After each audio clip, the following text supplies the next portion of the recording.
Hey guys, welcome back to Unclear. If you've already watched this before, then you know what's up, you know what we're about here, you know what to expect from this episode. But if this is your first time listening, if you're first time watching, then all of that is unclear. And maybe it'll become clear by the end of the episode. And today I wanted to talk about LinkedIn. What's up with LinkedIn? Am I right? That's the episode. That's the end of the episode. Thanks. No, I wanted to talk about LinkedIn because it's becoming clear to me that I don't understand what it is. I thought I did. Like, I've spent a lot of time on it.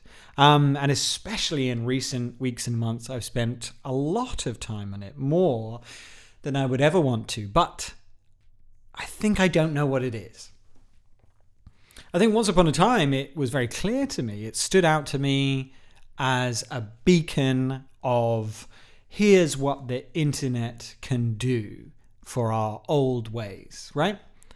Everybody's used to putting together a CV, or if you're watching and listening in North America, then you're used to the concept of a resume.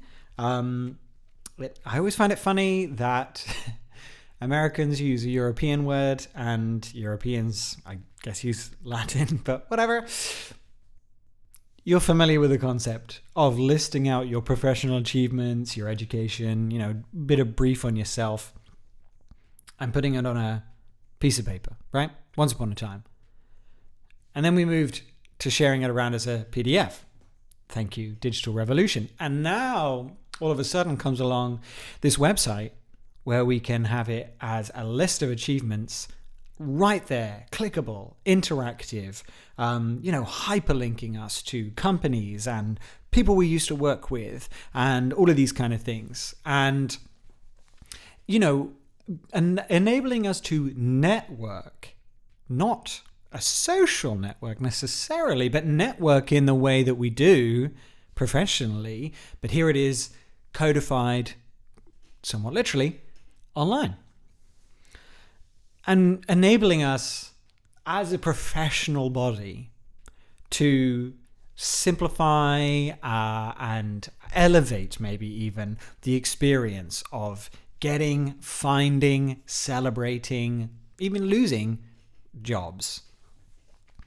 It really made sense to me when that's what I thought it was.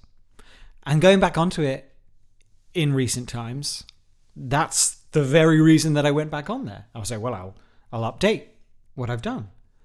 I'll let everybody know that I worked here and then I worked there. And then I used to work with this person. I'll connect with them. And I'm listing my professional achievements and putting them on a website so that if somebody is looking to employ somebody with my skill sets and with my achievements, then they can find me all the easier. They can see all these things and they can go wherever they like. Now, this information is available in a bunch of places, the most complex being my own website, and the most offline or not very web-friendly but digital being that original resume we were talking about. But LinkedIn is that perfect medium of it's got the information, it's got me connected to people, and if somebody knows somebody that I used to work with, then maybe they'll hit me up. Amazing. So that's what I went back on there for. But then going back on, I recognized that it's still shit at that core functionality of getting and securing jobs, and specifically for sharing your professional achievements, right? Because there's a whole section of LinkedIn.com and the app, I suppose, that is dedicated to listing jobs. Amazing. People have posted jobs right here on the same site where I'm posting my skills. Oh my God. It's self-reinforcing. It's wonderful. And so you click through onto one of these jobs posted. And they ask you all the usual fair questions. Well, who are you? Where'd you come from? Where'd you go to school? And there's a big blue button and it says pre-fill with LinkedIn. sign into LinkedIn if you're not already, and just bring all that information over here onto our shitty form. Hallelujah, right? This is where the revolution truly pays off of technology, because I don't have to fill out this stupid application by hand. I can just I've already put it somewhere, and now it can just be shuffled over. Great, amazing, right? Except it doesn't do that. If you've applied to a single job via LinkedIn, you know it doesn't do that. You know that you click and you say pre-fill from LinkedIn, and it copies across like your education as being the last place that you worked. And it copies across all the skills that you listed under the last place you worked as the town where you were born. And all the dates are slightly off somehow, like by a week or two. It just is inexplicable. So you find yourself in the situation where you're like, well, okay, now I've hit copy to drag all this information across. But now I'm in a situation where I have to fill it out anyway, or I have to at least edit. And so you've got to go over every field and every part of the form anyway. So you might as well have just done it first time around, right? You really hit that perfect point where it's like tough to say if it would have been easier just to do it from scratch, because you're I find myself like checking every field twice, because I'm like, well, did it copy across the right thing? And then if I just scan it, it looks like it, huge waste of time. So it's unclear stepping away from that process whether LinkedIn helped at all to fill out this job application. And I suppose this I can't blame LinkedIn for, but you get to the end of the application and they say, and could you upload your resume as well? What are we doing here? What are we doing here? Because wasn't that the point of what I just did? Isn't that the objective? That you just, right? I've already done the CV over here. I've worked hard on that. Got it down to a little PDF format. It's all great. And then I've uploaded that information to LinkedIn. And then I've opened up this job application. The information from LinkedIn hasn't copied across, so I've had to manually type it again. And then you've asked me to upload the original document anyway. So what are we doing here? Okay? So when that's my experience, I begin to question, well, what is LinkedIn doing in this situation? What is it for? Have I understood what it's for? So I take a scroll, right? I'm like, well, let's assess the situation here. Let's find out if I understand what is there to be understood. And I find myself, scrolling past people's posts on there. And they're what I'm expecting, right? It's like, well, this person just started at this job. This person's looking for work. This person just left their job after 15 years and, they're happy to report that they had a wonderful time and it's a wonderful place to work. All of that makes sense. Or even a post that's like, hey, here's the last thing I did while I was at work. Or here's something that is related to my job, but I didn't necessarily do it in the office. But, it's expressing some other element of my professional capability, right? These are the things I expect to see, because they're basically just little bits of content and extra information that adds to this resume now that you don't have to confine it to one sheet of paper. You can have all these little bits and clips and videos and celebrations of moments that happen in a much more detailed and internet-friendly way. That all makes sense to me. That all makes sense. But then I scroll a bit further. And I see someone sharing a post that's not about their professional achievements, not about something they did at work in terms of a project or an output. It's not about them getting or losing a job. It's just like an inspirational piece of text. I think people are fairly familiar with the meme of sort of like, oh, I was on my way to an interview and, I saw someone bleeding out in the street. And so I rushed to save their life. And it made me late for the interview. And I was nervous that I wasn't going to get it. And then I sat down in the interview, and who should the interviewer be but the very person whose life I saved? You know, I think people are familiar with that meme of like these ridiculous stories that people tend to share on various social media, let alone LinkedIn. But I really thought it was just that. I really thought it was just a meme. I thought it was just a joke. But the more I scroll, the more I discover that no, people are sharing wisdom about working together as a team. They're sharing insights about how to be synergetic. They're sharing, the emotions of what it means to be at that position. They're not talking about their jobs.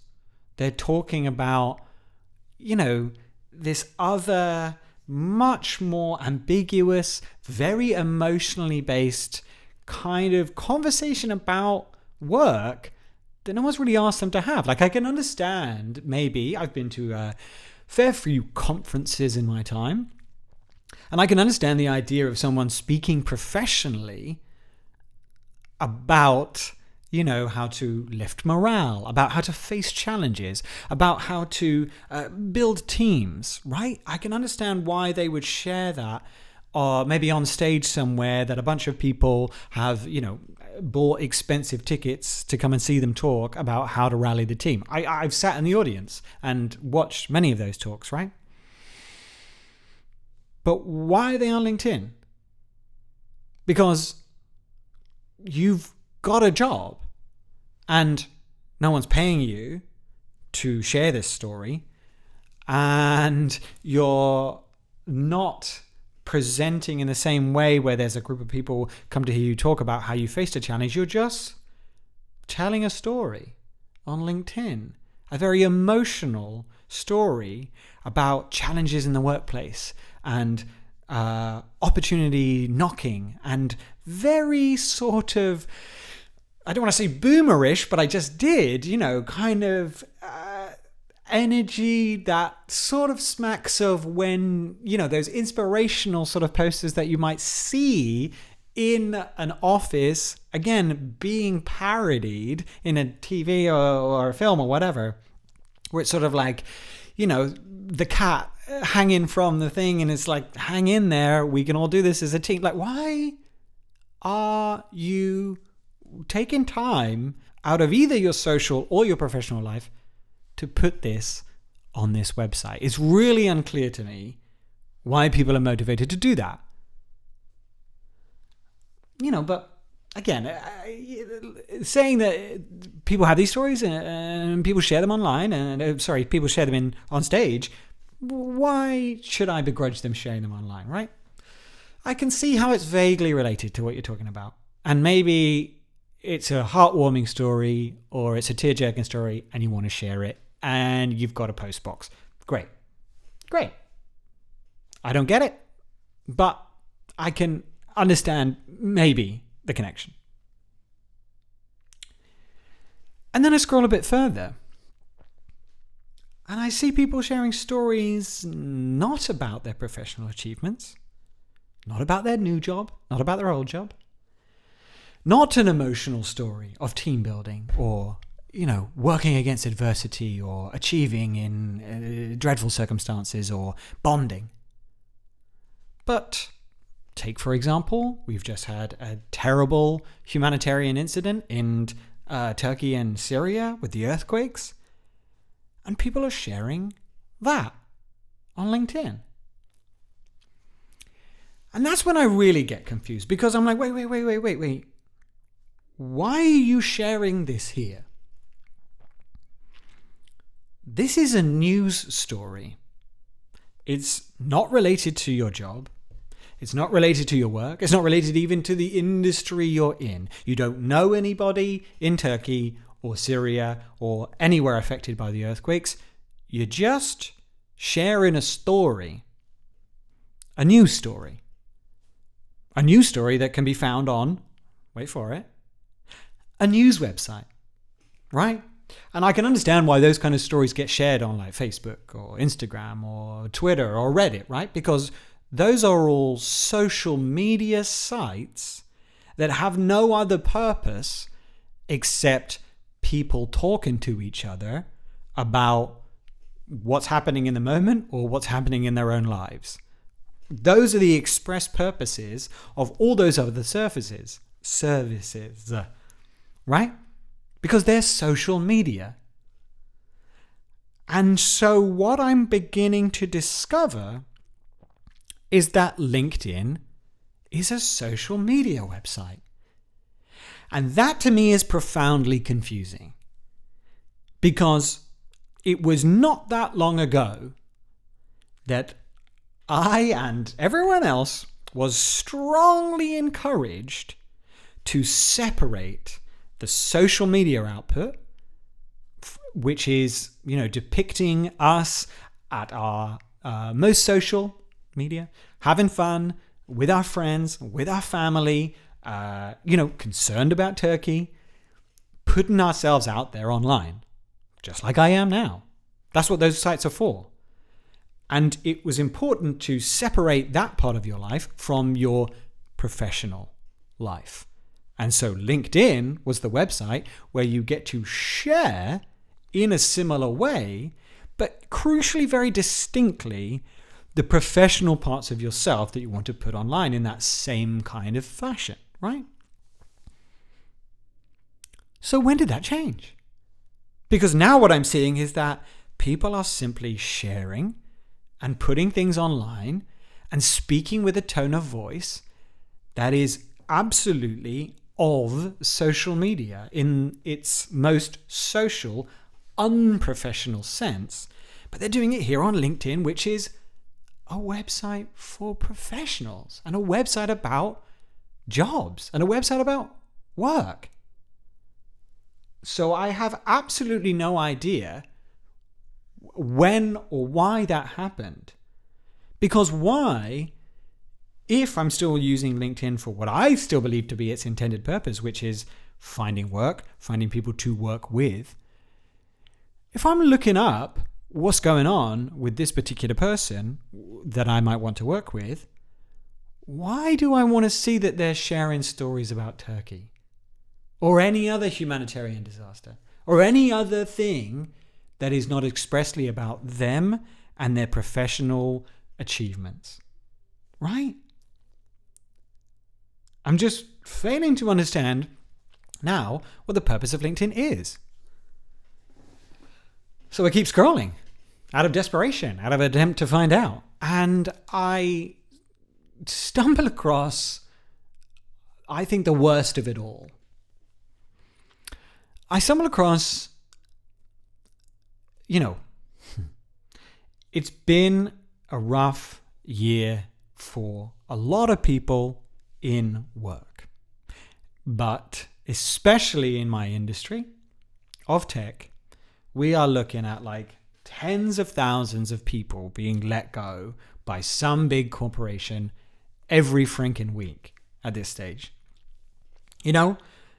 Last year we started with Simple and Shopify, and now we're at the big boys. We're at Facebook and I guess Meta and Google and whoever else, right?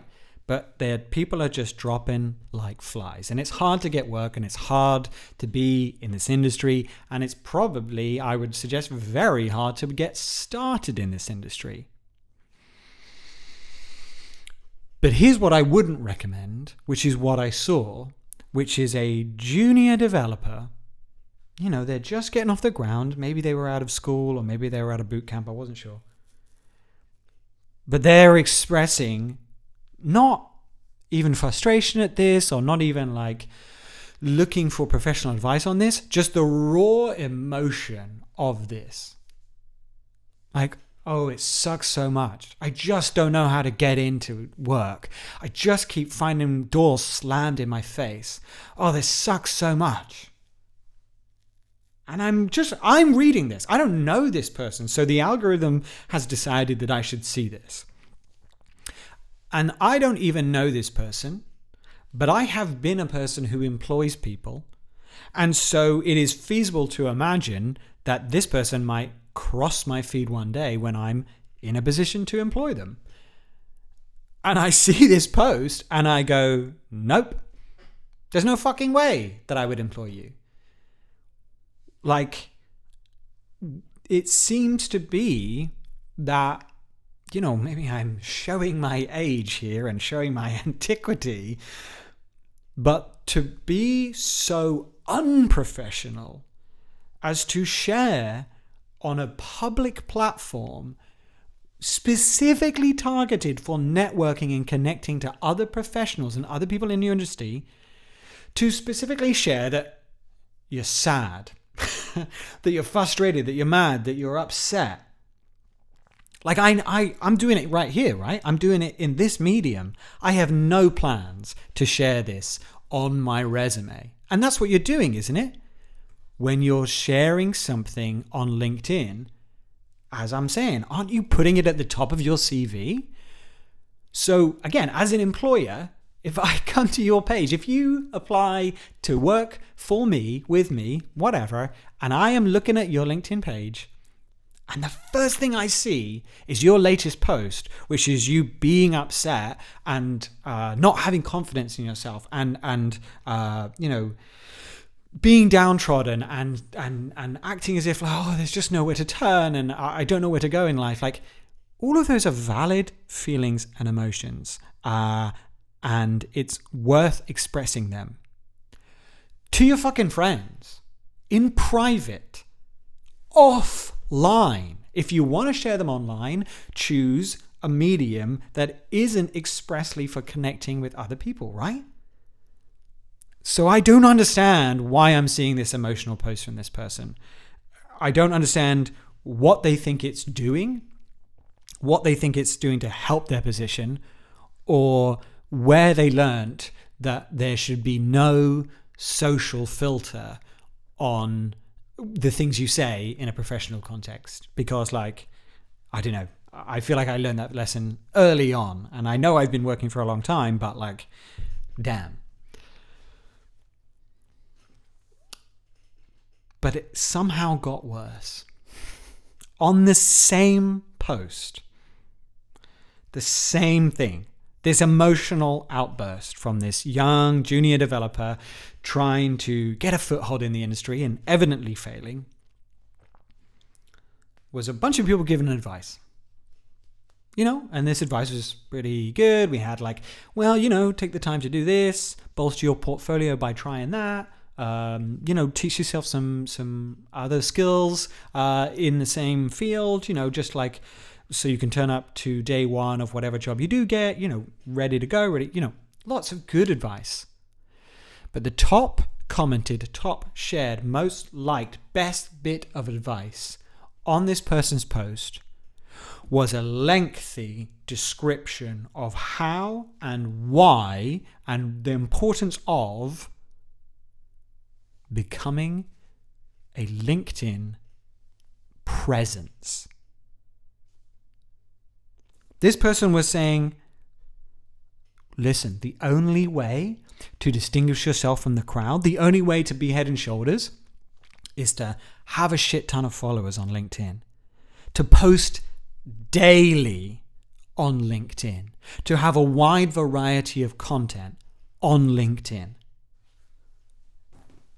I simply could not believe what I was seeing. Because again, let's just scroll back. If I'm an employer and I'm looking at your page, what the fuck does it matter that you have 10,000 followers on your LinkedIn? Why are they following you? What are you saying? Because if you haven't got a bloody job in this industry, you're not saying anything.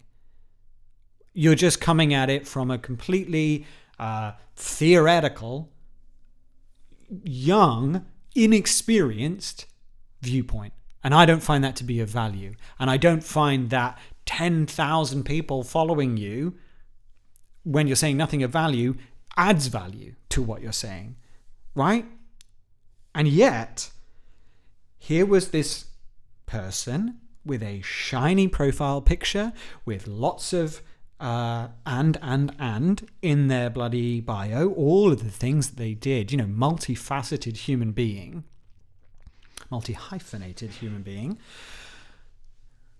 saying that this was the most important thing for this young developer to do. And here's the worst part. That same young developer commented like, "Thank you so much for this advice." Not on the other comments. Not on the other comments about, growing their professional skill set. Not on the other comments about bolstering their portfolio. They responded to the invitation to become a bigger presence on LinkedIn, to become a LinkedIn influencer. This is a vulnerable person.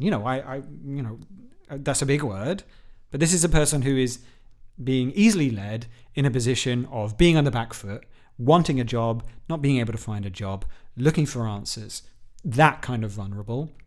And here's some tool bag who themselves is big on LinkedIn. We know nothing about their life, about what they're employed to do.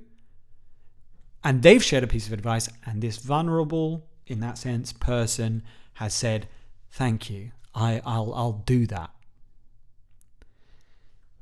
It's disturbing to me because, it should be obvious that that's not what you should be doing, and that every moment you spend trying to build your LinkedIn empire is a moment that you're not spending on actually progressing your professional career, which is what I thought, at least, we were all trying to do here. And it really reminds me, I've told this story before, but, when I was younger, my band, we got signed to a quote-unquote label. Yeah, there were plenty of problems with this label, but there came a particular moment when we finished recording our album, right? We were ready to put it out. Just, 45 minutes of pure bangers, right? Just gold. And we're ready to share it with the world, right? It's printed, it's pressed, it's good. And they asked us to write a press release. And we did it the way we wanted to. And it was funny, and it was quippy, and it was a lot of inside jokes, and it was too long, and it was too wordy. And that's what we knew how to do. And we handed it over to our label. And they said, "This sucks." And they even talked about delaying the album launch, right? And, not releasing in the same way because we weren't able in that moment to present it. Now, I'm not going to disregard marketing. I understand that it is a skill set and that it is a vital part of getting more listeners, getting more eyeballs on whatever you're trying to do, right? But the fact that we, the band, couldn't write a press release does of course not take away from the fact that we, the band, could write and perform and put out music. But to me, that was really just the first kind of alarm bell of there being a separation between image and public presentation and the music, and that we were in the kind of band and we were the kind of people who cared about the music and, the artwork as well, but pretty much nothing else. We didn't want to have a glossy press release that sounded like everybody else. And then when the time came to be on social media, we didn't want to be part of that. We did what we needed to get people to follow us online because that's where we could let them know about our shows. But cultivating an online presence and having a bunch of Instagram followers and having a super slick Facebook output and having a Twitter that's always going was just not of interest to us. We dabbled and we put some stuff out there, but the focus for us as a band remained on the music, the live performance, the artwork when we were doing it, writing the songs, performing together, putting that out there. And I think over time, I began to recognize how much success for us, for anyone as a band, would rely on us doing the exact opposite of that. And basically going image first, social media first, internet presence first, and now we're so entrenched. I was right then and I'm right now. We're now at this point where artists are signed based on Instagram followers.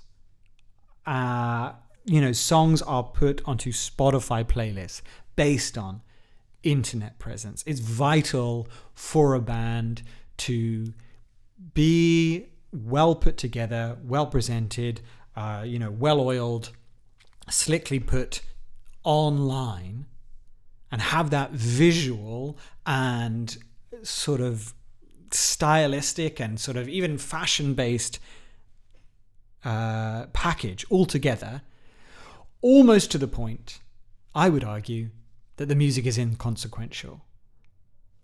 But all of those things have to be done just to get one track on one Spotify playlist, just to get one track on whatever. And only then can you begin getting people into the music. And recognizing that early on made me very upset. I don't know why this press release was just the beginning of that for me, but it was just when I really noticed the difference between the two things. And then, as I say, as social media grew and we continued as a band, it became evident that there was this separation.